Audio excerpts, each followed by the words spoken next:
we're really excited. I know there's probably folks in the audience that are also the first time, as well as people who've gone multiple times. But what we'll do today is a little bit different than previous information sessions, which is after each topic, we'll allow for a few questions and then move on so we can keep the meeting moving, the info session moving, and then have additional Q&A at the end. But just so you know, and I apologize I don't have a slide for this, but we're going to talk a little bit about registration. We're going to talk about travel updates. We're going to talk about the parade and the uniforms, as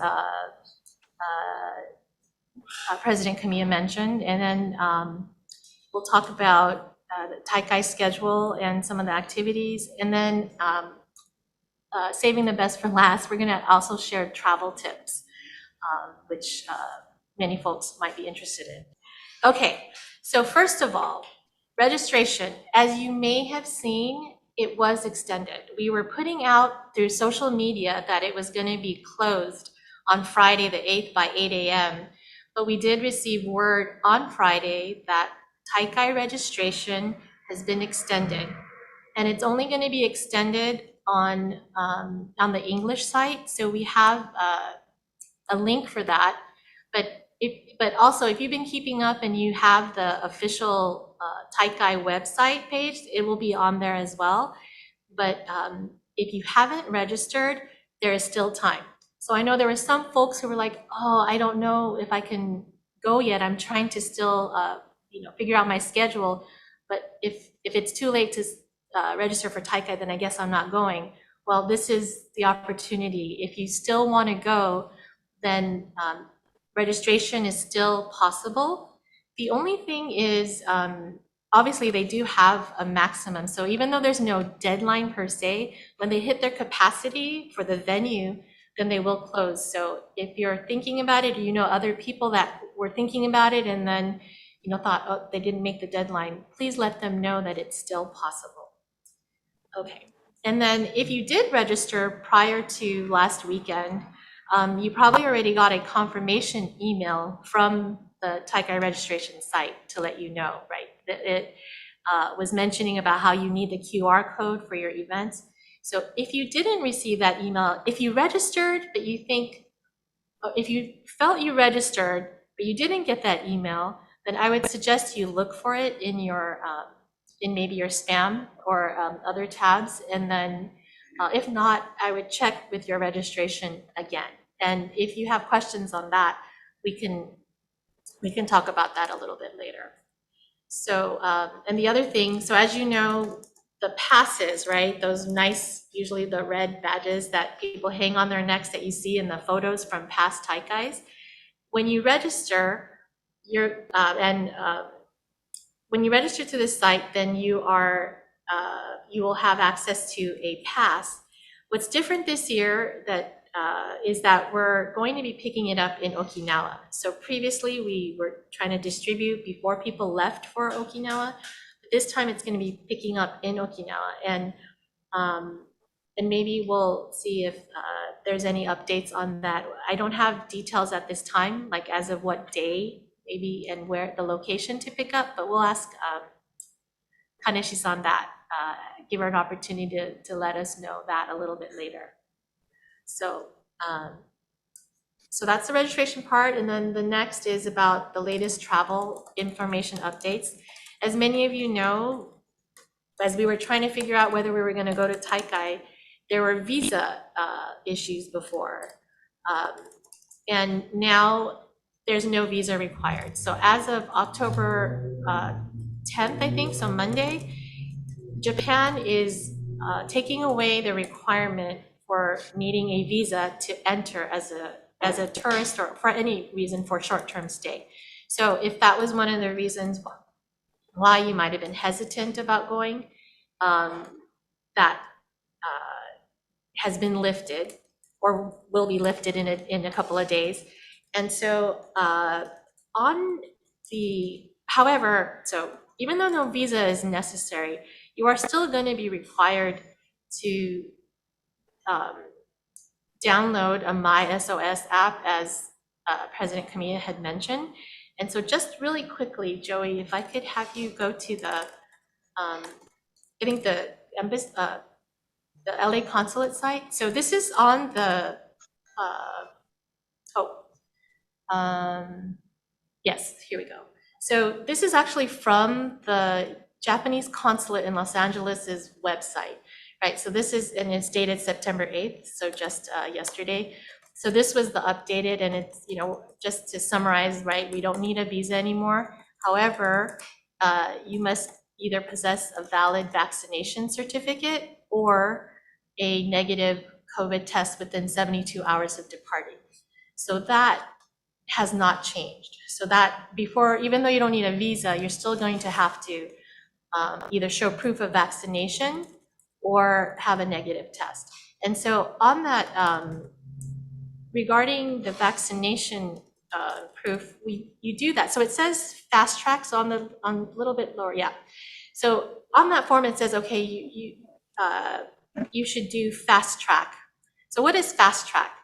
So fast track is basically getting certain things, or some of your things in order so that when you are going through customs in Japan, it'll go that much smoother. So with fast track, basically what you're going to be doing is downloading in MySOS app, or, well, so you can do this, the uploading of like your vaccination card or your negative test online on a web page for MySOS, but you will need a MySOS app for when you are in Japan. So Joey, if you could scroll up a little bit, I think this shows the, yes, so instructions for, so on this page, and we'll have all of these links on our Taikai information site if it's not already on there, and also when we have the recording of this available to view, we'll also put this in the notes for the recording. But that QR code will take you to the correct MySOS app, because people have mentioned they're looking for, you know, and there's more than one MySOS. So if you, there's a link as well as a QR code, and that will help you install the correct app. So when you go to that app, then it'll ask for your passport information and, you know, your birth date and some information of that sort. And then it'll ask you to, if you have a vaccination. So the vaccination, last time there was a question, because I think I didn't know, on their site, they list what vaccinations are acceptable. So, you know, in the US, it's mostly Moderna and Pfizer. And then it said Janssen, which is the Johnson & Johnson. So there was someone who knew that, but we verified it. So there is a list of vaccinations, and all of the US vaccinations are on that list. The difference is with Johnson & Johnson, since it's only a one shot on to be fully vaccinated, you do need a minimum of 3 shots. So if you do Pfizer or Moderna with two shots to complete your vaccination, then you're going to need at least 1 booster. If you have more than 1 booster, then you're good. If you are have Johnson & Johnson, then you'll need at least 2 boosters, so a total of 3 shots. So, and if you're not vaccinated or you would rather not go that route, then what will be required is a negative COVID test. And there's actually specific, so this is 72 hours before you depart, you'll have to upload it onto the MySOS app. But let's see, is this the one that shows the type of test? So I think most tests, so yeah, so there is information about like the type of tests that are accepted. And so if you're going to get tested, if you're going to go that route and get a negative test to go, then you want to check that the place you're getting tested is using this particular testing method. And then we also have a link for testing locations. So this is from the consulate's website. It's mostly, it's in Japanese, and most of the locations are like clinics or specific doctors' offices or like medical groups that are Japanese speaking, since it is a Japanese consulate. So any of those places are where you can go and get a test, and they do have the type of test that is acceptable for Japan. So we will have that available. And then there's, there'll be another link too for FAQ specific questions about vaccinations. So at this point, I'm wondering. We have a few questions. Okay, we do have a few questions. Okay. So I'm going to go ahead and read them out loud to you. Are all participants getting their badges in Okinawa, or is this something the OAA has chosen for participants? And it was answered by, I believe, Satoko-san. All participants will pick up their badges in Okinawa at the Budokan starting October 31st. Great. Another great question, if you register for your city's welcome party, what is the dress code? Are you allowed to wear the OAA uniform shirt or a t-shirt? What would you recommend, Yuko? So hopefully everyone could hear Kristin. She was doing a great job in projecting. The question about what to wear to a welcome party. I want to say, to the ones that I've been to or have witnessed, it's kind of a range. I think a lot of folks like to dress up. Certainly the people who are greeting you will be dressed up. And when I say dressed up, I mean like maybe wearing an Okinawa kariushi shirt, which is considered formal in Okinawa. So it's like the aloha shirt, but like really formal. So if you have one, or even an aloha shirt, kariushi shirt, that's acceptable. If you wanted to wear the t-shirt, because let's say you're doing something all day before you get there, because depending on the city, the municipality that you're with, they might have like a tour beforehand. So there's all these things happening in the morning. So you probably want to be dressed comfortably. And then they take you to the welcome reception in the evening. So it is a personal choice. I feel like you'll probably be more comfortable if you're dressed a little bit nicer. So. And then we had one more question.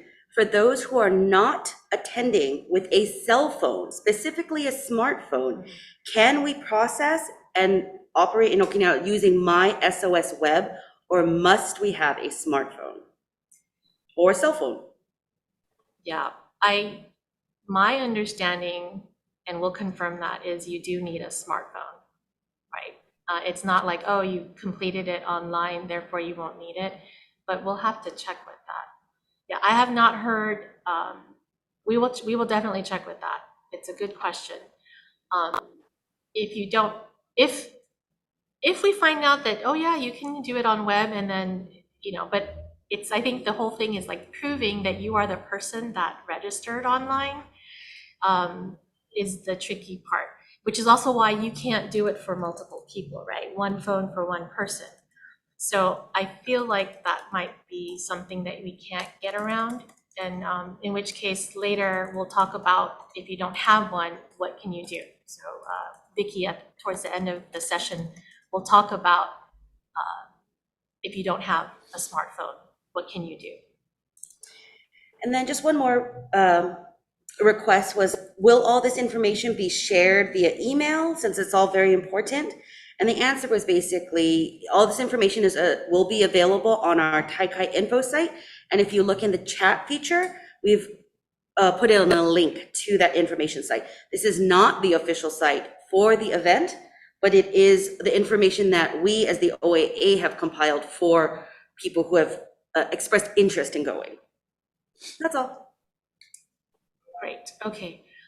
Really quickly, Joey, I think we got one more request to join if you could send out a link. Okay, we're multitasking. Okay, so the other thing is that we are planning to have one more info session, and I'll talk about that a little bit later. So even though we're trying to put all the resources on that OAA Taikai site, which is again not the official Taikai site, it's OAA's information site.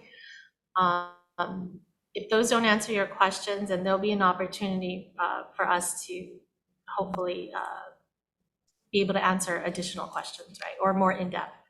So, okay, great.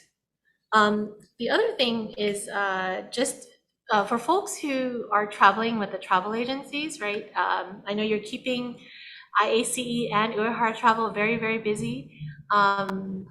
Mrs. Uyehara and Richard were not able to join us today, but they did tell me to let people know, if you're still interested in doing the tour package with Uyehara Travel, there are still spaces, but they are actually closing.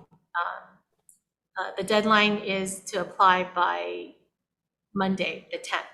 So after that, they will not be accepting new applicants or members in their package tour. So, and then for IACE, as I mentioned, Noriko-san is here, and they are still accepting. And so if there's specific questions that she might be able to answer, we'll allow for that as well. But she's here, and also, so she's hearing all the information also that will help people in her tours about all this stuff, registration and whatnot. So, okay. I think if we're good, moving on. So this next part is about the parade. So you've heard us talk about the parade. So the parade is what they call in Japanese, they say zenyassai, or the pre-event, because the actual opening ceremony happens the next day. But the parade is kind of like a kickoff. And if you've been part of it, then you know what we're talking about. I'm not sure if we have, maybe we'll have a chance to show some photos, but yes. So you can see the parade is very festive, and basically the various groups from the various regions walk down Kokusai Street, Kokusaidōri. And as you can see, you know, when wearing the same uniform, it's an amazing visual, right? And so we're showing some examples of groups that have had their uniforms. And so we know you don't have to be wearing a uniform to be part of OAA group to be in the parade. However, we are strongly recommending it simply because it does, it presents, you know, a show of unity, and people will know where we're coming, you know. So when you're walking down the street, because this is real easy, you see the, I'm gonna guess this is Brazil, yeah. So, because Brazil is, their flag colors are green and yellow, right? So whenever you see someone walking down the street, you're like, oh, Brazil, you must be from Brazil. Like, people know based on your uniform or the shirt that you're wearing of what group you belong to. So that's really nice too. It's a great like conversation starter. And so it's taking place on Sunday, October 30th. I think it was from 3 p.m. to 5 p.m. And I did get so in terms of where to meet, because I think it's different than previous. So if you've been in past parades, it used to be over by that Tsuboya Elementary School, and then they would like walk us down to Kokusai Street. It might be in a different location this time. So if you are interested in being in the parade, and you signed up for the, you probably received an email with the link for an interest form about being part of the parade. That is helping us keep track of how many people that we think are going to be in our group.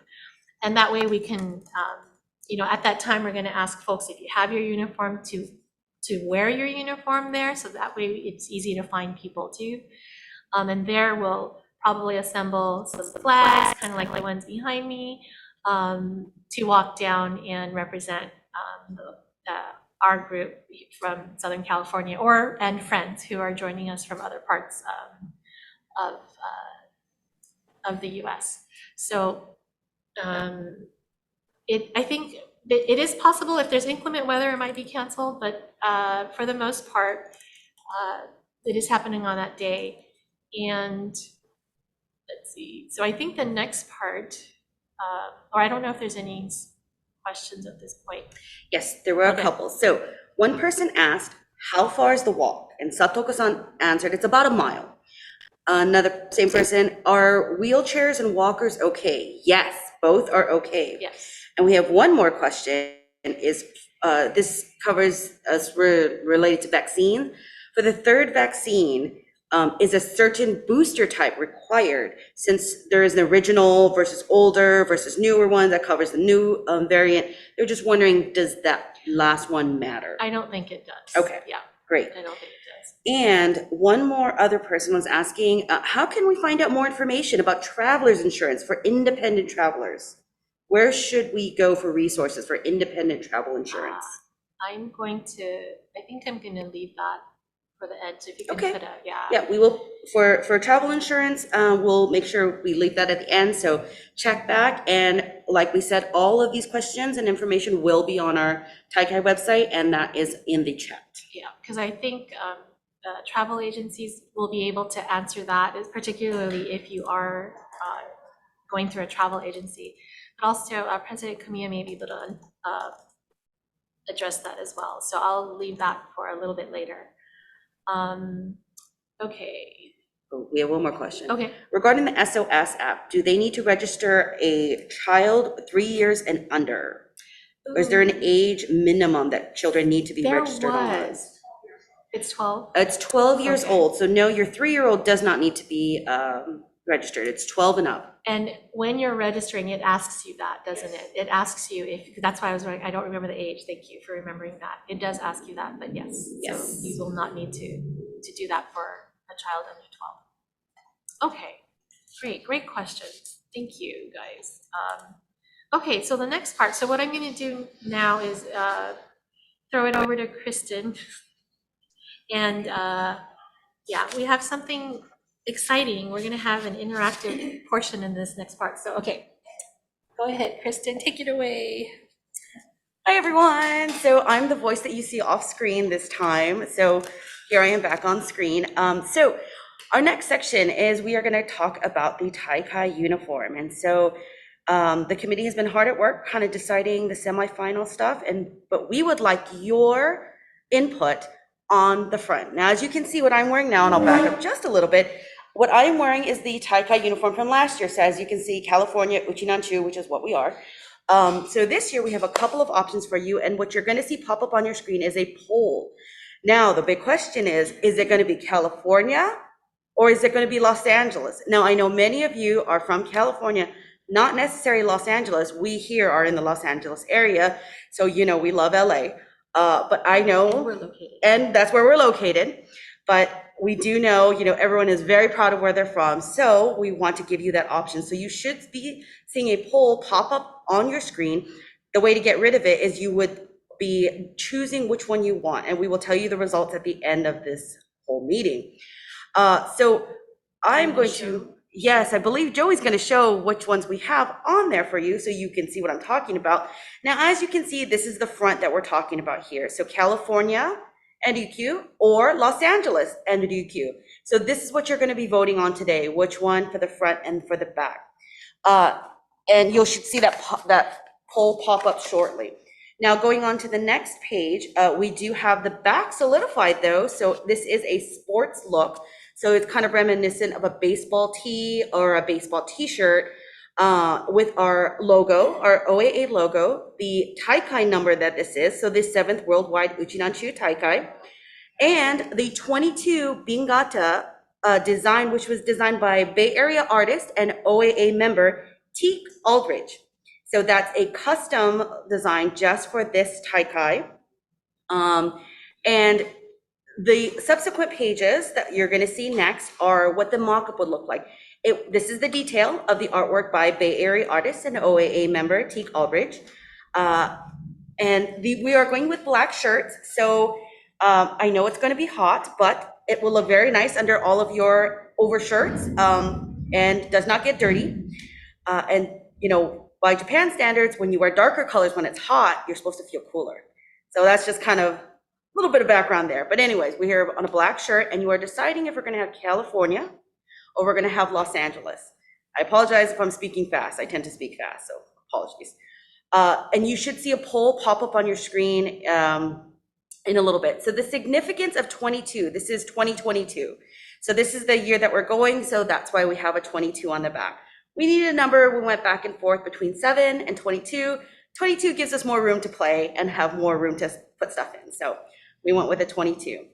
Now the shirt brand that we're going to go through this year it's going to be on our website. You don't have to show it now, Joey. On our website, we're going to have the shirt specs.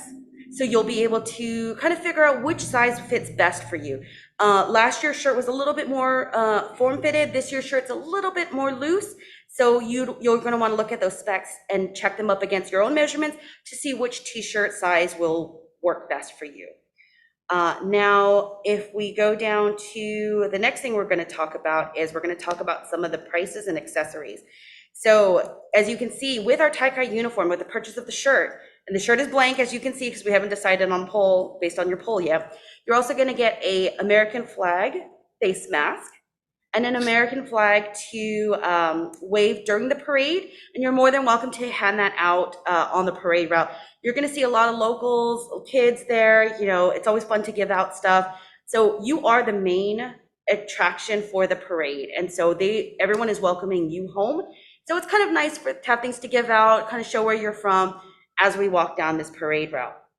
So that's what's included in the Taikai uniform price, is the shirt, the face covering, and the American flag. Now, an additional thing we're offering this year is some accessories. Now, you can put these accessories on yourself.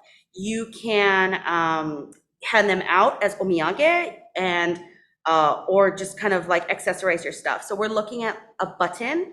Now, this button can be put on like hats. When we have our badge lanyards, you can add it to your lanyard as some fun, as some accessory to that lanyard. You can give out to your new friends that you're going to make at Taikai. The personalized luggage tags, those of you who have gone in the past, we have given luggage tags out to our OAA members, and we're going to do something similar this year. We're still kind of working out the details, but we do at least put your name on the front, or on the back, excuse me, and on the front is the design of this year's poster. So that's what you're looking at on the front, and then on the back we'll personalize with your name. So that's the luggage tag, and then we're also going to have some stickers available for purchase, and along with the button. So these are just kind of the things that will be in this accessory pack. And then Joey showed on pages, the next couple pages that you see there, just kind of close-ups of what the front and the back of the luggage tag look like. And then if we go down to page, a little bit lower, that's the one. And that is what you'll see on our website. There is a page called Taikai Uniform. All this information will be up there, how to find your size, the product information. I know someone asked, does it shrink a lot? It is 100% cotton. So they might shrink because it is 100% cotton, but I do know to me, it feels a little boxier. It feels a little bit bigger than it was before, but you'll have to make your best judgment on that. Yeah. So that's kind of everything for the uniform, I believe. And as far as pricing goes, we are still I'm trying to bring the price down a little bit, but at this point, it's going to be around $25 for the shirt, which includes the face covering or face mask and the American flag. And then the accessories pack, there will be a bundle deal, or you can buy each item individually. And each item will range about anywhere from like $2 to $5. So that's what we have today for our uniforms. And I hope you guys all voted on the poll so we can see at the end of this info session what we're going to go with on the front. And I'll turn it back over to you, Ko. Musical chairs. Okay. Thank you, Kristin. And I just saw a comment someone put about thank you for those wonderful designs. Yes, thank you to Kristin, who basically puts it all together. Thank you to Teak, and thank you to Joey. They're the ones that are coming up with these various designs. So as mentioned, this will all be on the OAA Taikai info page. And it's not quite ready yet because we're still ironing out the details. Because of the visa issue and stuff, there, even on our end, we weren't sure how many of us were going to be going from the leadership side. And so, or how many people actually would be going. So getting started on the uniform stuff, we're running down to the wire, and we know that, and we appreciate your patience with us. But we wanted to make sure that it got done because when we're there, especially during the parade, it's going to be amazing. So a couple of details. So I think we're going to set the deadline for the order for this coming Wednesday, October 12th. And I know that's coming up really soon. But the reason for that by getting your order in by the 12th, that will ensure that you will get it. But what we're hoping is having another info session where people can, well, we're still working out the details. But the idea is that perhaps people can come in person and pick up if you're local enough. If that's not possible, then we could discuss one-on-one with those folks whether we have time to mail it, or it might be that we have to find you or have you, meet up with you in Okinawa. So we're trying to minimize how much we have to take to Okinawa. So we're hoping that if we set this deadline for this coming week, that we will have it definitely before, because we're thinking of setting the pickup date as Saturday the 22nd, which I know it's possible some of you may have already left, but for most people, you're going to be leaving that following week. So we thought that might be a good time, and also a nice time to also have another meeting to answer any last minute questions. So again, all that information, like I know some folks might be furiously writing it or taking screenshots, and that's great, but we do intend to have all of this information consolidated. So if you feel like you missed something, we will have that for you. And again, keep the questions coming. And in terms of payment method, we will have all of that information too. Okay. So okay, so I'm gonna keep moving on. So that if you were on our mailing list prior to this info session, you got an email that asked you about, it was a Taikai, like parade participation in like activity form. And in it, it asked if you wanted to be part of the parade, if you were interested in getting uniform and or accessory pack. And it also asked if you're interested in participating in any of the excursions. And so if you haven't done that, we ask that you do, because we will be cross-referencing that as well in case there are people who couldn't make it today, but they did fill out the form, that we make sure that those folks get the information. So, a lot of things are now online, so we're trying our best to cross-check so that we're not missing anybody, because I feel like it is a little bit more chaotic this time, but we don't want to leave anybody behind. So if you can fill that out, that would be helpful. And that also lets us know, about the excursions, and I'll get into that a little later. But let's see, is there any?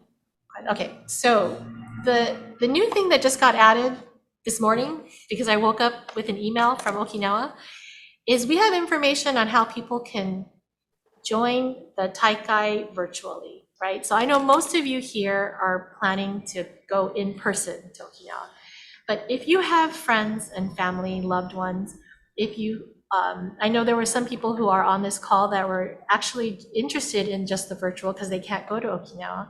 Well, here's the latest information. So for the opening and closing ceremony, they're planning to do a Zoom link, but you have to sign up for it. So we will have the link. They're using, the Okinawa Prefectural Government is using a Google form where you can sign up if you would like the link to be part of the Zoom, which will be part of the opening ceremony. So it's even possible that you might be able to actually interact. So one of the things in getting this that's been kind of brewing in my brain is I wonder if, even though most of us won't be here, whether we might be able to organize an OAA watch party so that there could be multiple people that, are in one Zoom that can watch and maybe get on screen in Okinawa. So we'll let you know if we can do that. But basically, if you want the link, if you want to join via Zoom for the opening or closing ceremony, you have to sign up because they will send you a unique link later. If you don't do Google Forms, we do have a Word file that you can fill out and then email it, and that and they will email you the link for the Zoom. So that's one way. The other way is for virtual participation is they will be streaming on YouTube live. So if you don't do Zoom, but you just want to watch and see what everybody, what the performance is and the speeches and seeing all the participants in the audience, you could go to the YouTube link, and all of that information we will also have available. So this is new. And the deadline to sign up to get on the Zoom is October 16th or until they hit capacity, which I don't have that number. I don't know how many people it is, but they do have a maximum number. So that's exciting. And we will definitely, because we know there are a lot of people who wanted to go but couldn't. So this is the way where, it's the first time doing it this way for the Taikai. So I'm curious as to how that's going to go. And it would be fantastic if people from home actually made it on the screen in Okinawa during the event. So basically sharing in it. And so one of the things I'll do here is make a plug again for the t-shirt. So if you're not going, but you think you'd like to be on the Zoom and you'd like to be wearing the t-shirt that shows the group that you're affiliated with, you can do that as well, right? So even if you're not going, that was the other thing with the t-shirt, you don't have to be going to order it. You don't have to just be a Taikai participant to order the t-shirt. If you're interested in it or you feel like, oh, I think, there might be a nice gift, you can definitely order more than just one for yourself. So yes, so that's like hot off the email press. So do you have any questions there? Yeah, we have one question, and I don't think we've gotten to this yet. The OAA excursions and events at Taikai. So that'll be coming up. Yeah. And so they just want to know, when they do the survey, do they have to fill out one for everyone in their family or just one per person? So that's just kind of like RSVPing and like how to get the information. Yeah, that's a great question, because I think we realized later that we didn't put a place for quantity, like quantifiers, like how many people want to be in the parade or how many people want a shirt and how many people want to be part of the excursion. So if, was there a note section? Okay, so in the note section, if it's more than one person, you can put, oh no, there isn't a note section. So in the name section, you can put multiple names, because one of our members, she's so smart, she put her name and all her members of the people in her group. She's traveling with her siblings. So we saw all of their names, so we knew that meant they all were interested in it. So I would suggest that, but no worries, because when we actually do send you the information, and then we do ask for the head count, because so we'll get into that in just a short bit. So now I think I'm going to throw it to Joey. We're going to talk about the Taikai schedule and some of the activities that you may or may not know is happening in Okinawa. So take it away. Okay. I'm going to share my screen. And so if you could see this is the Taikai website. So one thing they've been doing is adding the schedule and the different programs. So it's been very useful. So if you go to the website, wuf2022.com, and then in the bottom corner, as you know, you could change it to Japanese or to Portuguese or Spanish and whatnot. So, and then when you scroll down, you'll see something called programs, okay? So you click on that, and then so they have literally everything that's going on during Taikai. So right now there's 58 events, but if you click on category, you can choose, like, if you want to look for your town welcome party, for example, you click on that and click search. And then you could see all of the towns that are having parties and welcome parties and excursions. Like if you're from Haebaru or Kin or Kitanakagusuku, Nago, Nishihara, yeah, all these places are having welcome parties. So on the website here, you could find that. And when you click on it, it'll show you much more information. So I'm sure most people, you've seen this already, but this is just for people who haven't seen it already. So please bear with me. You could also, with regard to the you could also search by town or village over here on the right side of the search. So it's pretty nice search filters that you can use. And then also, if you want to look for like performances, for example, performance, search, and then it'll show you all the performance that are happening.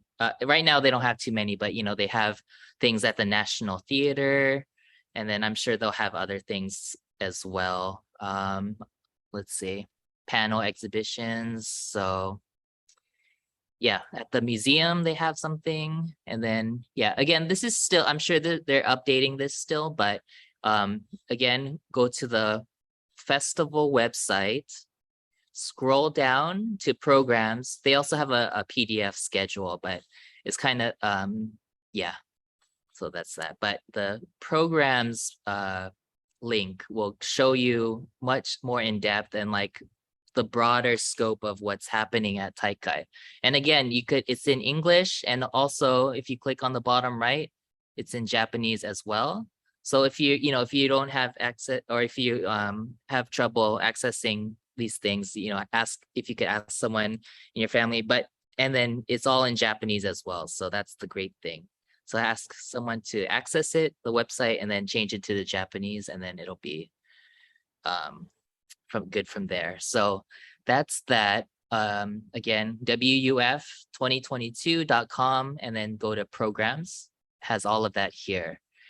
And one of the things that they're asking, they have applications for is the opening ceremony Sanshin performance. So this is pretty cool. That at the last Taikai in 2016, they had something similar, but it was a separate event. And they had like, I don't remember if it was like hundreds or thousands of like Sanshin players like playing all at one time at the stadium. So I think it's going to be something similar to that, where you have to apply, of course. And so this one we'll send the link because it's kind of hard to find on the website, but we'll post, actually I'll post the link and then in the chat, and then also we'll send it out in email and on the website as well. But here you could apply, or yeah, so up until October 14th, that's when that's the deadline to apply. It'll show you requirements, and then also you could download the kunkunshi, or the musical notation, so you could practice before the big performance. So even if you're not performing, like, this is pretty cool. They're giving out free kunkunshi for these songs. And then they also have videos on here where you could follow along. So, sorry. Brought to you by this event is brought to you by Sutera. Okay. So they have where they like really close up and the kunkunchi on screen. So you could follow along as you practice. And again, even if you're not going to be there, this is just a great resource that they've provided, like a free Sanshin lesson for folks. And yeah, again, really cool. You could see the left hand and the right hand with the kunkunchi on screen. So that's all on that website. It's going to be 1, 2, 3, 4 songs. Kajadi Fubushi, which is, everyone knows, Shin Asadoya Yunta. Shin meaning it's like the newer version that's in Yamatuguchi. Nariyama Ayagu, which I think is a Myaku Minyo, and Bashintui or Bashinuturubushi, which is a Yaeyama Minyo. So good representation there. Again, so it's all on the website, and you could again switch it to Japanese, and then it'll have everything in Japanese there. So I put that link in the chat, and then also we'll be sending it out as well. So if all our Sanshin Hicha or Sanshin performers, please consider participating, or participating from home too. Just good resources they have here. Also for our karateka, unfortunately this year they're not allowing public participation. It's only held for those who are already involved, including who are mainly karate practitioners. So, but they will be doing a live stream of the inaugural dedication on October 25th, and the commemorative performance on Kokusaidōri, which is on October 31st. So if you go, it's 𝗥𝗘𝗚𝗏𝗥𝗘𝗏. I'll put that in the chat right now, and then we'll send it out as well. So karate event or -event.jp, and then it'll show you info. Oh, you could click on English or Japanese. So, and then yeah, you could click on more information, and then they'll show you like all the it'll be updated, but you could click on here to watch it when on that day. Oh, I guess it's on November 3rd. Apologies for that. Okay, so yeah, this is for the karateka in our group. Oh yeah, it said it right there. So 25th of October is the inaugural dedication, and the commemorative performance on Kokusaidōri is on November 3rd, and both can be watched on YouTube for free. So yeah, so our karateka, so that's for that. So karate-event.jp. And then for the younger folks in our audience, there's going to be a Wakamono Taikai, Sekkai no Uchinanchu, or Sekkai no Wakamono Uchinanchu Taikai, which started in 2012. Oh, was that? Yeah, 2012, sorry. And it's been like in different countries each year. So this one's going to be from October 27th through October 29th. So like right before the main Taikai stuff happens. And it's for Okinawans between 18 and 35 years old. That's a wide range they consider who's wakamono there, but between 18 and 35 years old.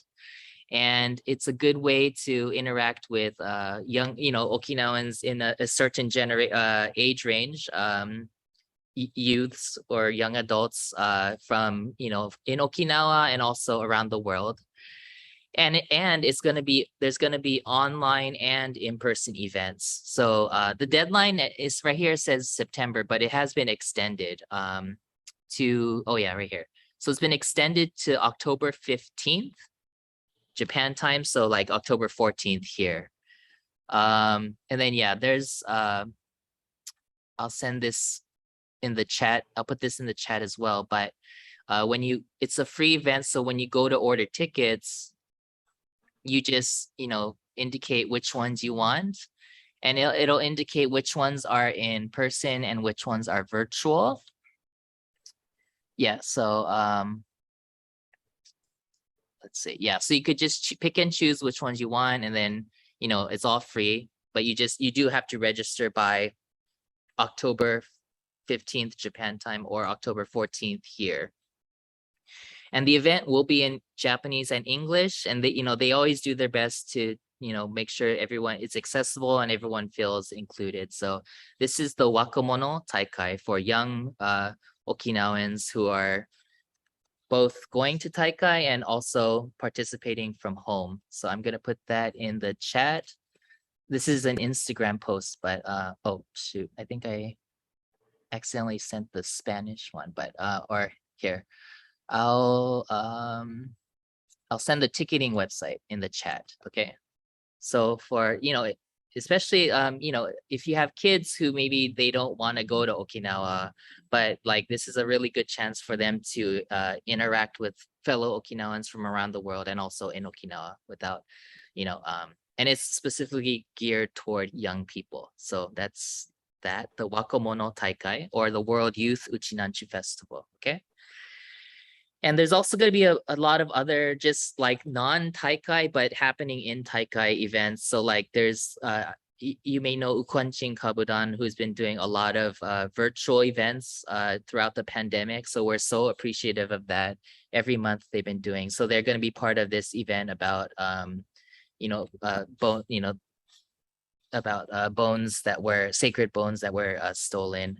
And it's a world like with speakers from around the world. So a lot of interesting things. Also Laura Kina, who is an artist in Chicago, I believe, is having a talk at the museum. So, there's a lot of stuff around things that are happening at Taikai as well. So, if you want to go to this event, and but then like 3 hours later you want to go to this other event, but in the meantime there's a bunch of other stuff happening that you can check out.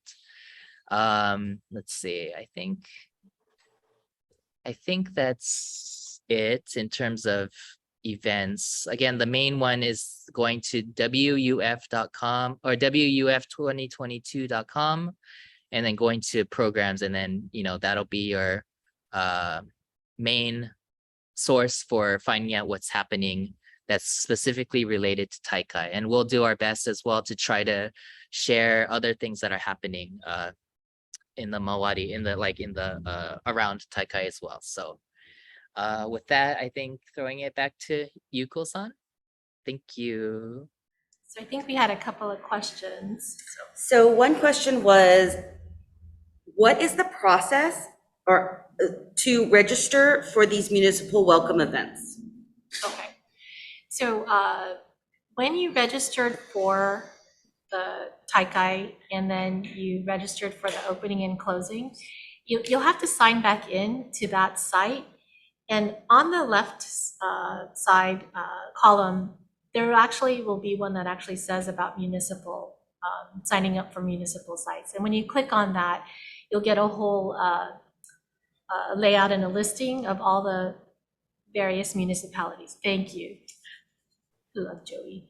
Okay, so there it is, events of Okinawa. Okay, so he's gonna sign in first.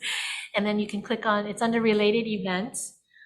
And yes, as you can see, if you scroll down, so yeah, you have to put, if you have multiple people in your group, right, you got to do it for each person. But so Joey has his name there. And then you pick whatever municipality. Now, the only thing is that you can only pick one. So if you belong to more than one, and let's say it's actually possible to go to both because they're on different days or something, this system will only allow you to pick one. So if you feel like, oh, but another one is totally on a different day, then you'll likely need to call that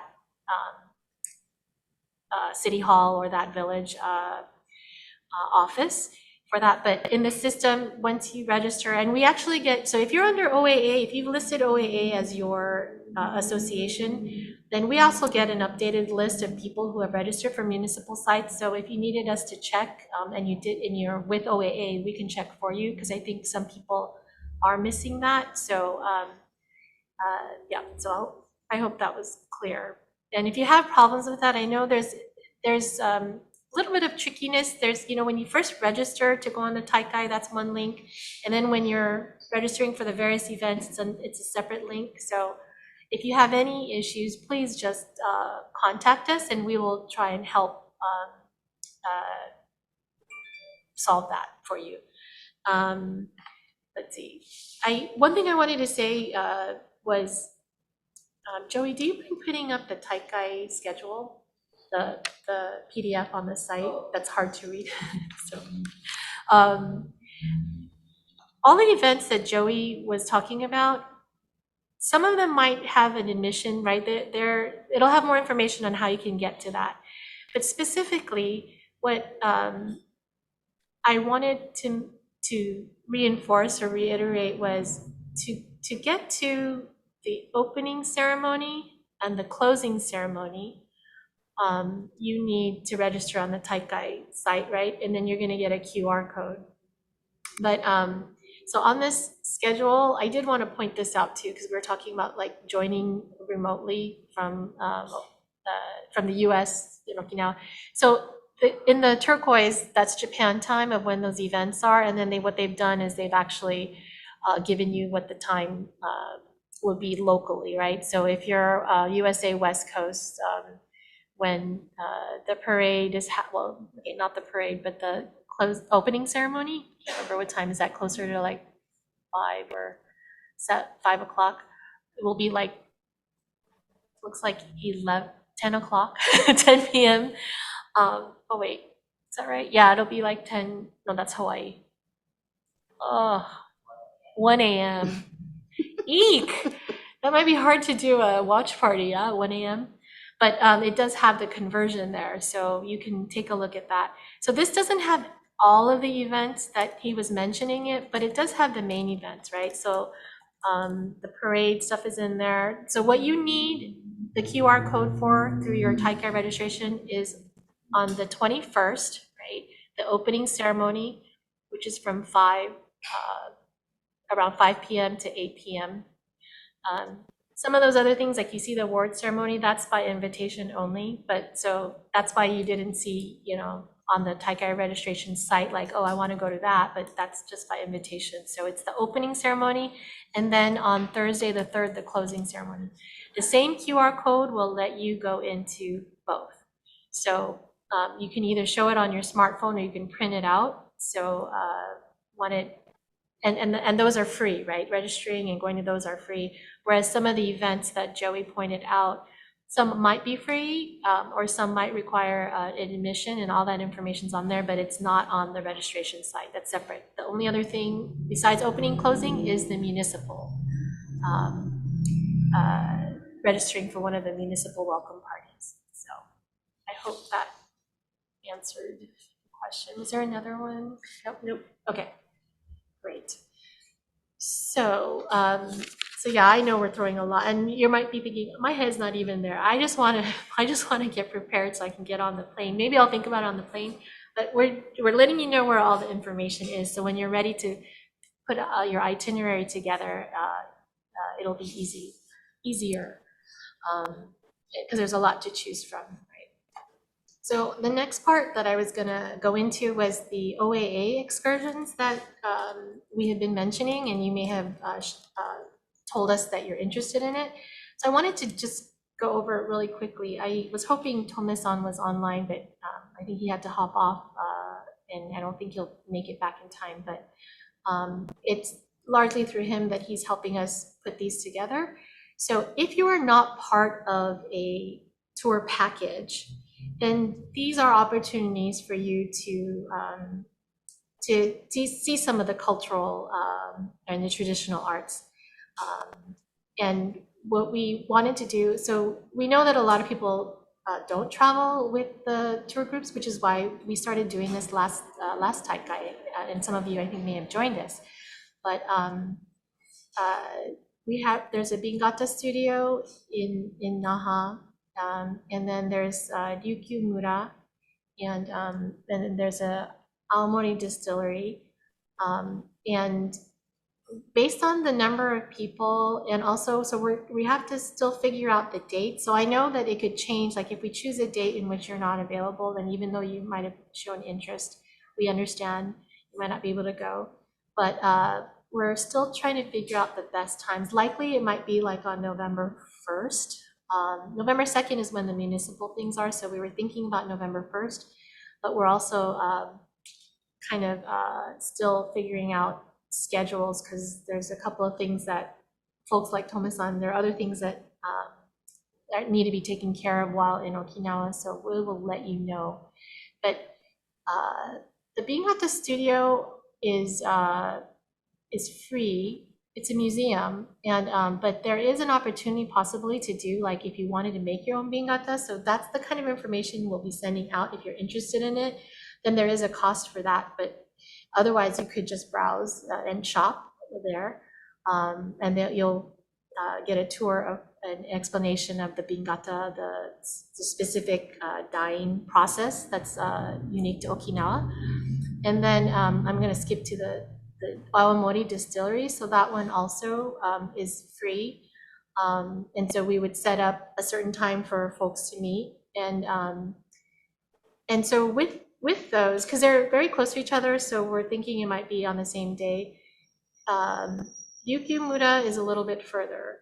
And so, thank you, yes. So it's a, what do you call it? It's an attraction in Okinawa, a tourist attraction, where you can go and actually see what the Ryūkyū in the olden times was like, right? The buildings are traditional, and there they also have various activities and like arts and crafts, and there is an admission for that, and depending on how many people we can get together, we believe we can get a discount for that. And so so things like, as you can see on there's ASA shows, performances, and You can water buffalo, get up close and personal. So yeah, and so here's some of the images of Ryūkyū Mura. So that one, I've actually never been, so I'm kind of looking forward to that. But so if you're interested in that, the thing is, so we're not a tour company, so we are not going to be setting up like a tour bus to pick people up. But what we're going to do is we'll give you information on how to get there and meet up. So for example, if the Bingata or the awamori will say, okay, meet at this time, here's the bus you could take, here's how you can go if you want to take taxi. Or we might even set up, if we all meet at a certain place at a certain time, then we can all travel together to get to that place. So we'll have all of that information, right? So you might be able to sort of experience what's it like to actually get around like a local person as well. So we don't have fancy, you know, because of cost and everything too, right? We won't have an air-conditioned coach bus, shuttle bus to pick people up, but we'll set that in Ryūkyū Mura too. It's a little bit further. You saw further away from Naha than the other places, and that as well, depending on the number of people. I think, I'm trying to remember, Tome-san thought he knew approximately how much the taxi fare would be, but if you go four in a car, then you split that, and we can kind of help coordinate that too. So that's just kind of an idea of what we mean by those excursions. And then we're also planning a social gathering.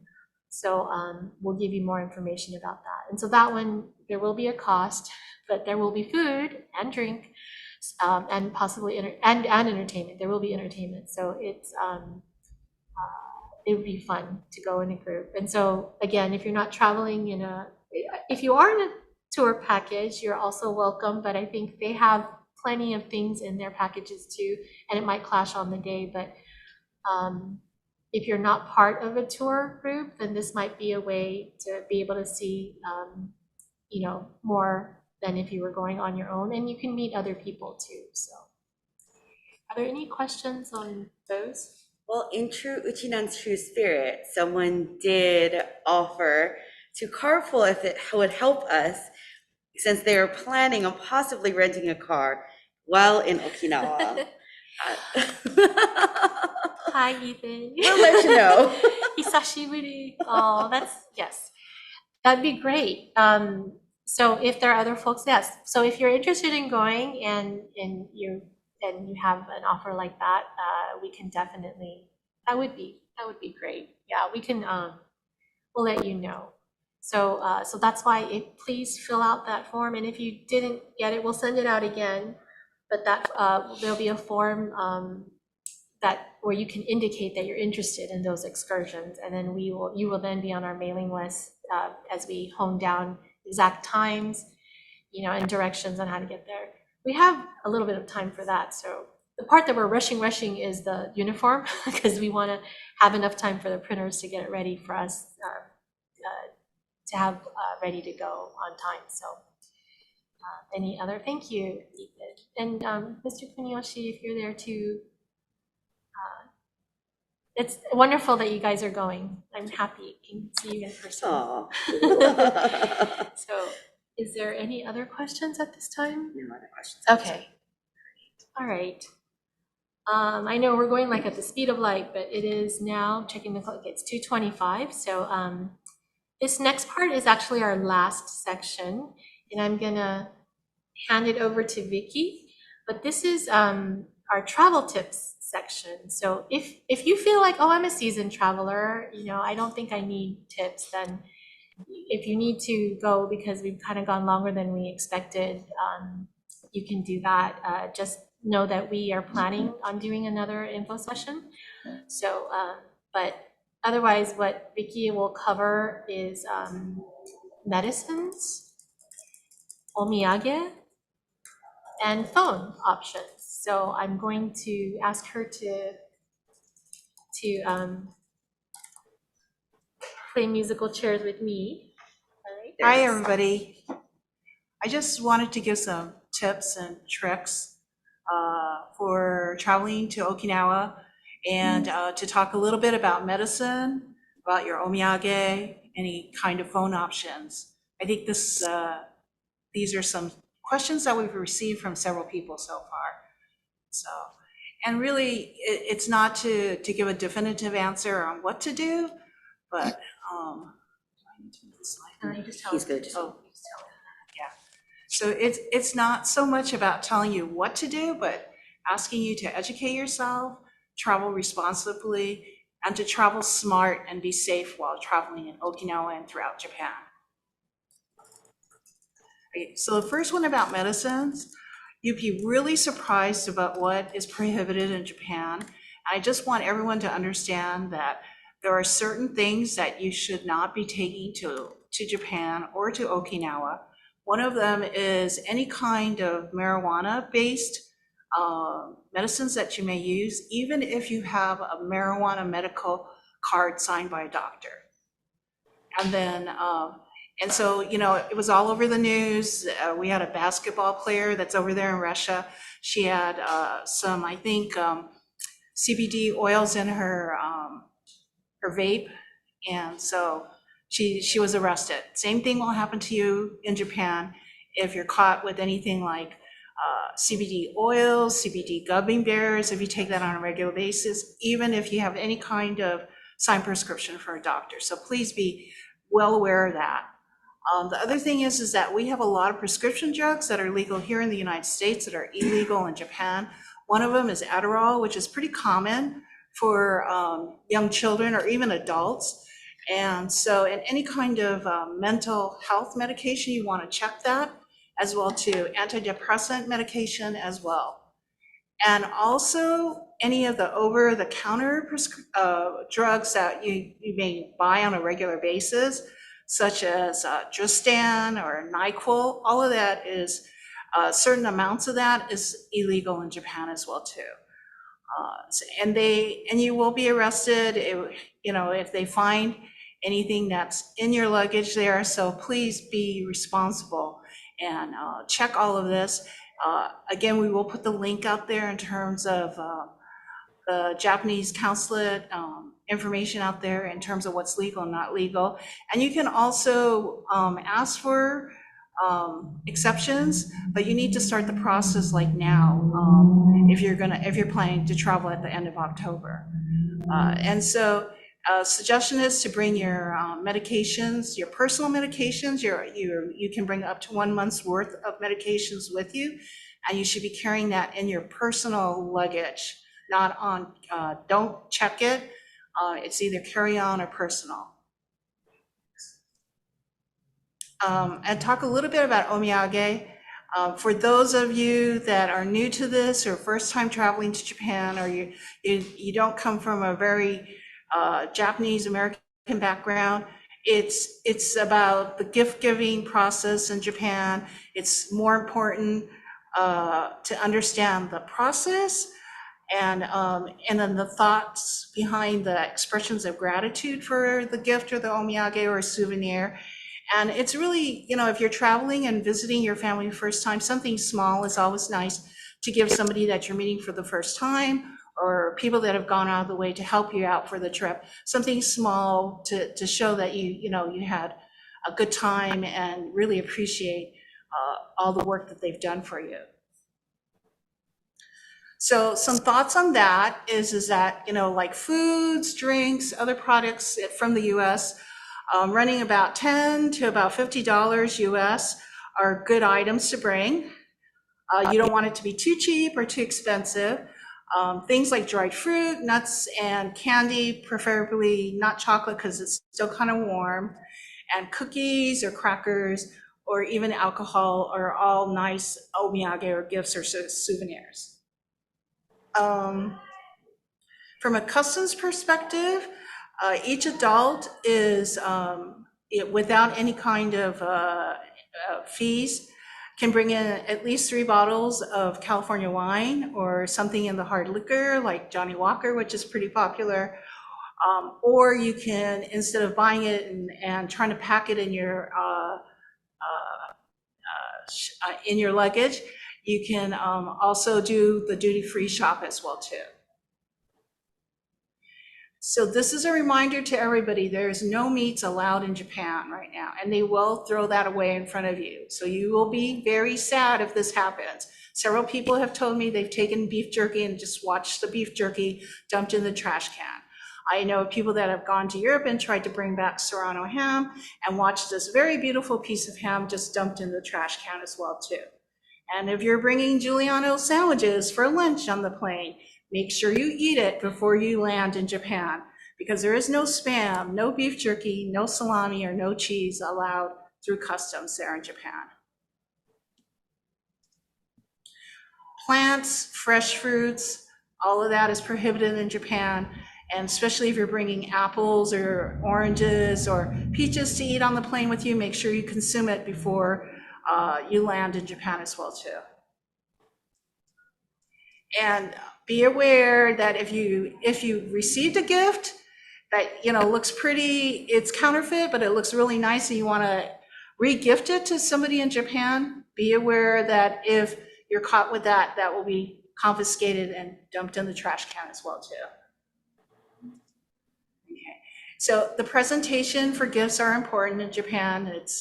It's really, important, as all of you know, is that to wrap the gift thoughtfully. Again, going through customs, you want it to be open and not have them open your gifts. So consider having gift bags to put the gifts in as you present it to the people you meet along the way. Or you can bring the wrapping material with you, or go to the dollar store in Japan to buy some kind of wrapping to help you out. But just remember, the presentation piece of it is as important as the gift. Okay, and this question came up earlier, a little bit about cell phones, and I want to talk a little bit about it as well too.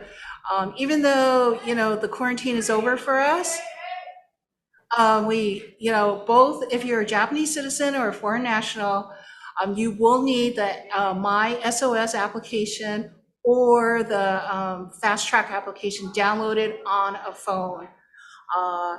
And then the information that we currently have is Japanese citizens and foreign nationals over the age of 12 need to have their own separate phone and the application downloaded on their phone. But we will verify that with the Japanese government. So here are some options for you. You can use your own phone in Japan, but if you don't have an international plan, you will be charged roaming charges, and it can get very expensive. An option to that is renting a Japanese SIM card, or if you do have an international plan and unlimited data plans on your phone already, those will work in Japan. And please be aware that several of the large carriers like Verizon, AT&T, they will work in Japan without an international plan, but you may get roaming charges, and that could run you it can be very expensive. I've heard of people having $1,000 phone bill without knowing that this could happen. So, this is, again, be responsible, get the information from your carriers ahead of time so that you could plan and not be surprised by the end of the month with this huge phone bill. You can rent a phone before you leave. We could put links up and information about two shops that I know of in the Torrance Gardena area, which is J-Mobile and Keitai Shop. J-Mobile's in the shopping center at Nijiya Market over there on 182nd, and Keitai Shop is on Western Avenue in the shopping center with Shinsengumi and Kansha Creamery. And then there is a website that's affiliated with HIS International that's run out of the Bonaventure Hotel. It's www.rentalkeitai.com. And we'll put all this information on our site as well too. And you can also rent a phone in Japan. When you get to the airport, there's rental kiosks all over the major international airports at Haneda, Narita, or at Osaka.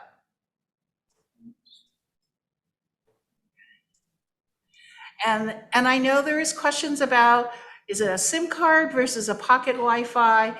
And again, try to understand what your needs are going to be while you're in Japan. If you need to use your phone, you need people to be calling you, maybe the SIM card is better, but a pocket Wi-Fi, if you're traveling with a travel group, maybe something better as well too. So you might want to talk, if you're traveling with a travel agency, maybe ask them for recommendations, or try to understand what your needs are going to be. The SIM card itself has some downsides to it, because unless your phone is unlocked, it may not work with the SIM card, and there's going to be some configuration needed with your phone. So just be aware of some of these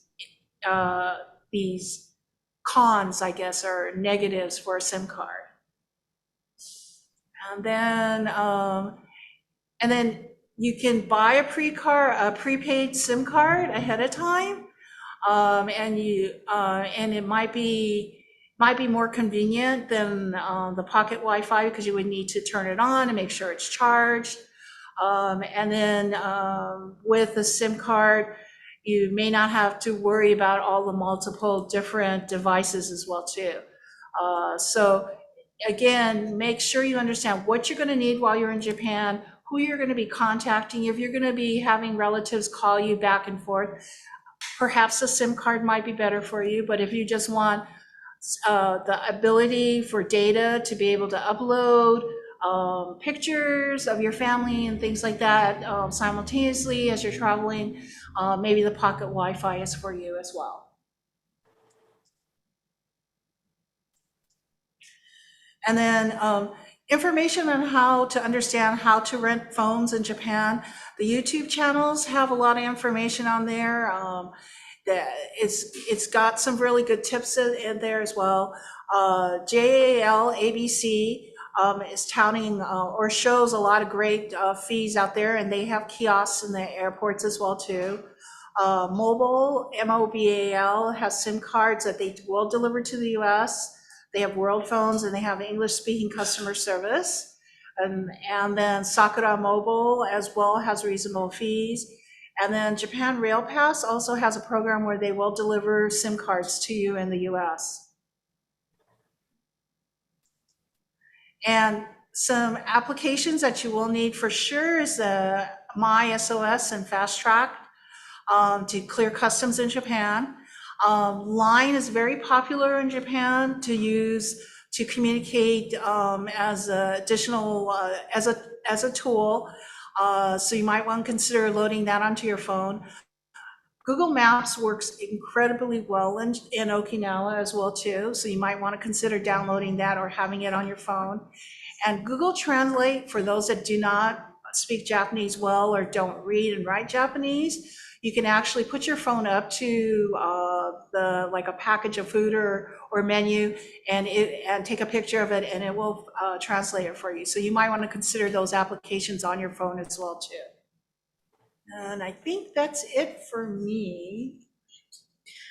Okay, so we have about 4 questions for you. Oh, so okay. yeah, if a person in Japan calls a USA line, so for example, we get that rental SIM card or however the case is, what's the typical charge for them? Or how will that work? Well, so for example, if you have an international plan and you plan to use your phone, and then you're calling, for example, a 310 number from Japan, and even though you're in Okinawa and they may be on the other side of the island, there is a charge to it, and it depends on the plan that they have as well too. So I don't know how much the charges are, but for them it would be like calling international number. But for us, being in Okinawa and making a call from our phone, there is no charge. Got it. Okay. So let's see. If one expects to receive plenty of calls from those who are in Japan, family members, whomever they're going to call back and forth, do you recommend they get a Japanese cell or just rent a SIM card for their phone? Oh, okay. So a Japanese number. So like you can rent. So for those of you who don't know, you can rent a cell phone with a Japanese phone number, and then you can let your relatives whomever in Japan know that Japanese number to get a hold of you versus them calling your local cell number. And some of the SIM cards do provide a Japanese telephone number to call as well too, so that when you do insert the SIM card into the phone, you will get a telephone number local to Japan to use. But that also means that if you were expecting calls from the US during that same time frame, it's just going to go into voicemail, basically. Got it. So maybe if you want to be fiscally nice to your family in Japan, you may want to just rent one with a Japanese number. And if you, because you still don't want to lose any of the contacts, or not contacts, but calls you might get from the US. Okay. So if you rent a phone and you download the MySOS, can that data be wiped from that rental phone when you return it? Or how does that kind of stuff work? Like if they rented a smartphone, did all this data on it, downloaded the SOS app, what happens prior to returning? Yeah, you would have to delete your personal information, your apps, before you return, or you should return it that way.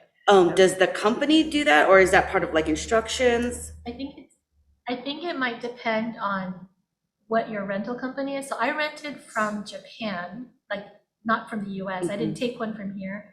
I rented where they actually, a Japanese company sent me the phone to my hotel and I was using it. And they gave instructions on what to do before I sent it back.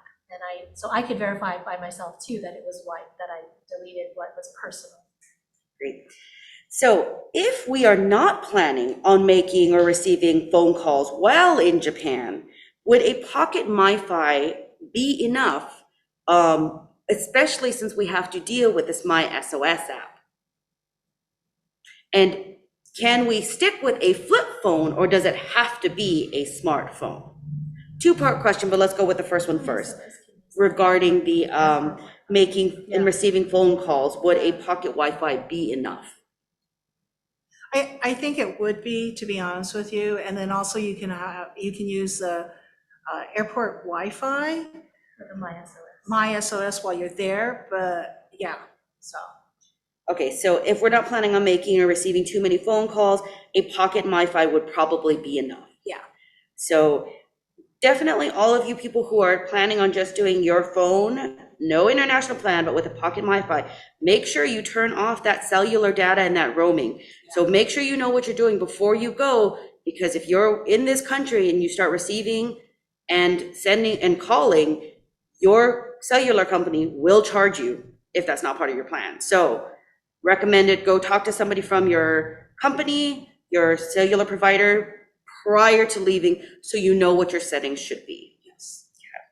Yeah. And I don't think we have any else. The question about whether a flip phone was enough, what was that about again? Well, it's so in Japan, there are two kinds of phones. Like there's just a regular flip phone that people do SMS through, like, and can do multimedia, versus your traditional smartphone, which is like, you know, your Samsungs, your Androids, your iPhones.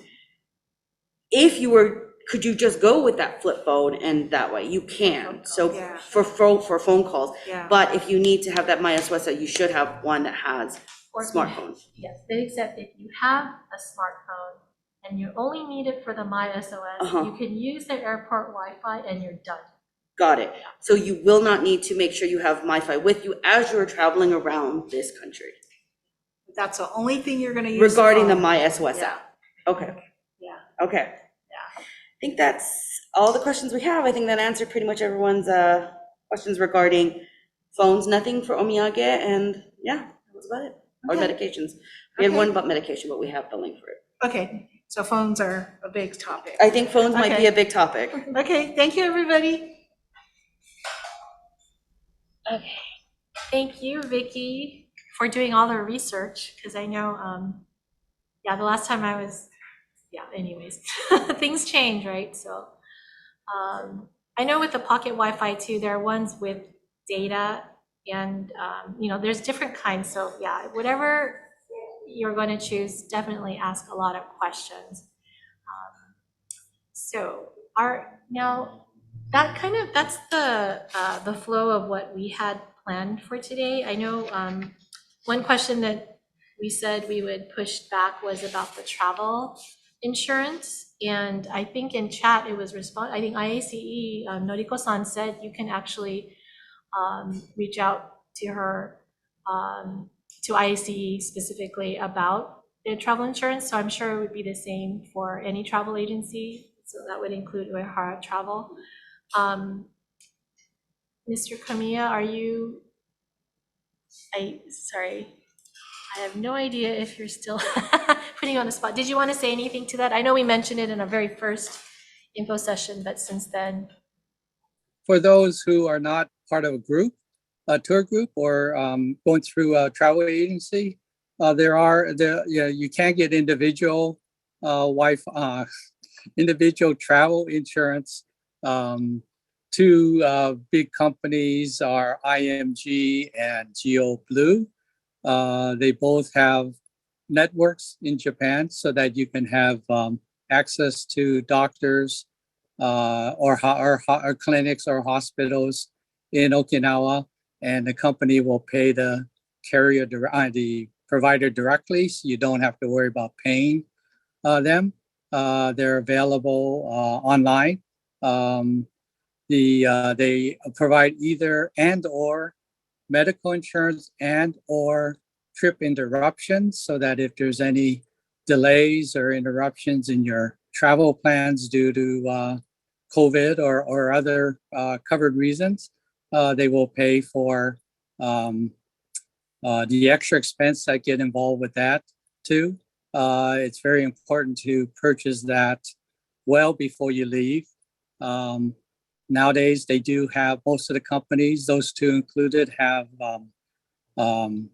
mobile apps, so that you can, if you have, or you should have your cell phone, you could download the mobile app so that the ID cards and everything can be provided to and you could also find a provider near you in Okinawa, and or if you're in the rest part of Japan, and it's relatively reasonable.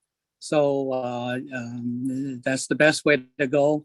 Don't as I know, some health insurance plans, including Medicare plans, have emergency overseas plan coverage, but they tend to be reimbursable. So you may not want to be in a situation where you have a $50,000 bill and think that the provider is just going to let you go and wait for your insurance company to pay. So that's what reimbursable means. And basically, you pay at the site and then you get reimbursed.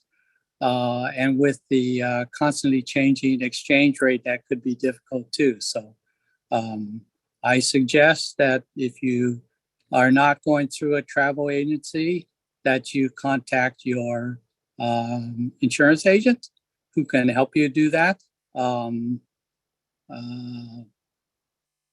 Or go on the site yourself. And you can find it on the internet very easily, just travel insurance, international travel insurance, and you'll be able to do it. So I hope that helps. Thank you, President Kamiya, for that. He's in the insurance business, so we wanted to give him an opportunity to respond to that. I think at this time, I just wanted to see if there were any additional questions. I see some of them are being asked in chat and are being answered in chat as well. People were asking about seasonings. And Tamlin sharing that their family brought flour and corn tortillas. That's very, very clever. And also Ethan, under the name Shingi in chat, did also give a link to a company for SIM cards for unlocked phones. So just thank you for sharing your resources on here. I guess, are there any other questions or anything that we haven't covered that you'd like us to address? If you want, you can raise your hand in the use the raise hand feature so we can go over to you and unmute you, or if not, you can put your question in the chat, or you think of it later, you can also email us, and the email is also within the chat too, and available on multitude of links that we have sent out. And at this time too, so Satoko-san, she's been answering questions too, which we appreciate because she has the official answers. So you guys know now the passes are going to be available for pickup starting the October 31st. 31st. They So cannot be picked up it's early. after the parade, right? So, and is there anything else, Satoko-san, that you would like to mention or that we should know? There's this one question from the Jason. Municipality events. If you don't have families there, but I don't. Usually, if people from the roots in that municipality will attend the event, but if you have a connection with the municipality, you can attend the municipality events. That's my answer. Is there any other questions for Satoko? Yeah, that was a good question, right? Because sometimes, yeah, if we have a connection to a place that our family isn't exactly from there. Some of the places, they do have limited capacity, so obviously they would like to make the priority for people who do have roots in those areas. So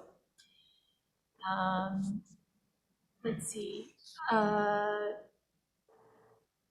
Do we have any other questions? Oh, yes. So regarding the poll, the result, oh, wait, I see another question. Hold on. Okay, so the question is, what can I do with OAA if I'm already signed up with another Kenjinkai? Anything. No. Sign up with another Kenjinkai, I'm assuming it means because you belong to them or affiliated with them. And so perhaps like you will walk in the parade with them, which is fine. But if you are interested in joining in any of the activities, the gatherings, you are welcome to.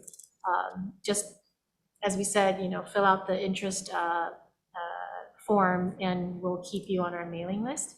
We do, because we know that some people are in areas that don't have associations, and so we are more than welcome people that are not close to an association, or if you are in an area that has one, but you've been interacting with us from a distance for a while, of course, so anyone that wants to is welcome to.